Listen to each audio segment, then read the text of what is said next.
জুলাই জাদুঘরে যাওয়ারও আমার কোনো শখ নাই। কেমনি যাব? জুলাই জাদুঘর যদি ওদের বাপের সম্পত্তি হয়ে যায়, জুলাইতে আমরা আমাদের ভূমিকাকে যদি ওরা নগণ্য মনে করে, আমাদের কোনো অবদানই নাই জুলাই নিয়ে, শুধু ওদের আর ওদের বাপদের অবদান আর টোকাইদের অবদান, তাহলে আর কি করার আছে আমাদের এখানে যাওয়ার?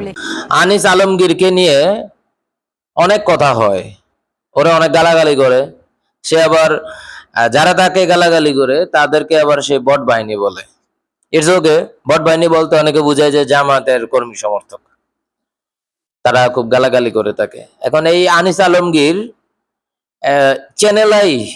চ্যানেলের মতো জায়গায় গিয়ে টক শোতে গিয়ে বলে জুলাই যাদের বাপের সম্পত্তি, অর্থাৎ কেউ কেউ দাবি না করলেও তাদেরকে বলা হচ্ছে জুলাই তাদের বাপের সম্পত্তি। আমি এখন পর্যন্ত কোথাও শুনি নাই জুলাই আমার বাপের সম্পত্তি কেউ বলছে। এখন বলতে পারে জুলাই আমাদের, জুলাই সবার, সারা বাংলাদেশের। যারা 5ই আগস্টে পালাইছে শুধু তাদের না, যারা পালাইছে শুধু তাদের না, তারা কেন পালাইছে আনিস আলমগীর এটার অ্যান্সারটা কি দিবে? আনিস আলমগীর 2014 সালের যে নির্বাচন হয়েছে সেটার ব্যাখ্যা কি দিবে? 2018 সালে যে নির্বাচন হয়েছে সেটার ব্যাখ্যা কি দিবে? 24 সালে যে নির্বাচনটা হয়েছে আনিস আলমগীর সেটার ব্যাখ্যা কি দিবে? এই যে গুম হইলো, খুন হইলো, হাজার হাজার বিরোধী দলের নেতা যে এই ধান খেতে থাকতে হয়েছে, কেন থাকতে হয়েছে? আনিস আলমগীর এইগুলা নিয়ে কি বলবে?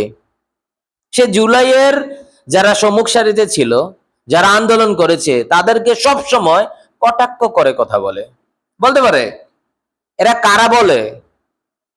জুলাইকে যত বেশি মানে ডাউন করা যাবে, জুলাইকে যারা নেতৃত্ব দিছে তাদেরকে যতভাবে ডাউন করা যাবে, আওয়ামী লীগ যারা পালায়ে গেছে, আবারও বলছি যারা পালিয়ে গেছে তাদের জন্য ফিরে আসাটা সহজ হবে। আনিস আলমগীর তাদেরকে প্রেক্ষাপট মানে তাদেরকে একটা জায়গা তৈরি করে দিচ্ছে, কথা বলার স্পেস তৈরি করে দিচ্ছে, গালাগালি করার। দেখেন সব কিছুরই পজিটিভ এবং নেগেটিভ থাকে। এখন আনিস আলমগীর অনেক বড় একজন সাংবাদিক হতে পারেন, অনেক যুদ্ধ তিনি কভার করেছেন, তার বক্তব্য আমি শুনি, তিনি অনেক হিস্ট্রি জানেন। ওনার সাথে খালেদা জিয়া, শেখ হাসিনা, তারেক রহমান কারো কোনো সমস্যা নাই। সমস্যাকার ডক্টর মোহাম্মদ ইউনূসের।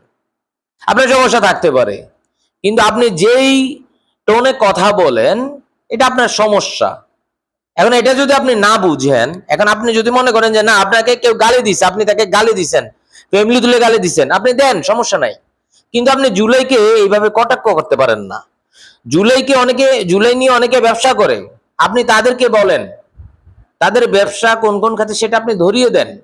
এজ এ সাংবাদিক হিসেবে আপনি এগুলো ধরে দিতে আপনার কর্তব্য এবং দায়িত্বের মধ্যে পড়ে, যেহেতু আপনি সিনিয়র সাংবাদিক। এটা আমরাও একমত। কেউ যদি জুলাই ব্যবসা করে তাকে অবশ্যই দায়িত্বশীল জায়গা থেকে ধরা উচিত এবং ধরতে হবে।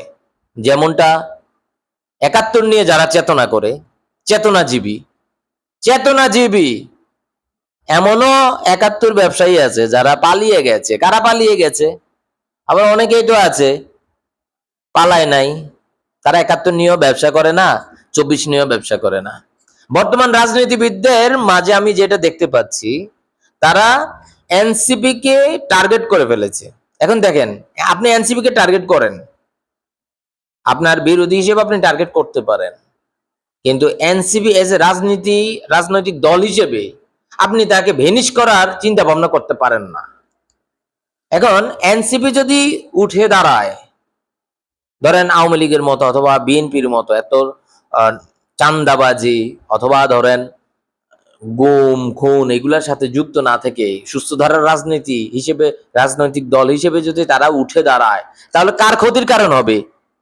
আওয়ামী লীগ তো পালাই গেছে, এখন তারা কিভাবে ফিরে আসবে, কার সাথে ডিল করে ফিরে আসবে, কাদের সাথে কারা তাদের বয়ান তৈরি করবে, এটা ভিন্ন বিষয়।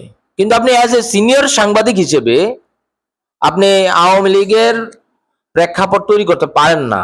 তাদের বিচার চাওয়া উচিত আপনার। কেন চাওয়া উচিত? আপনি সবকিছু বাদ দেন, সব বাদ দিয়ে দেন।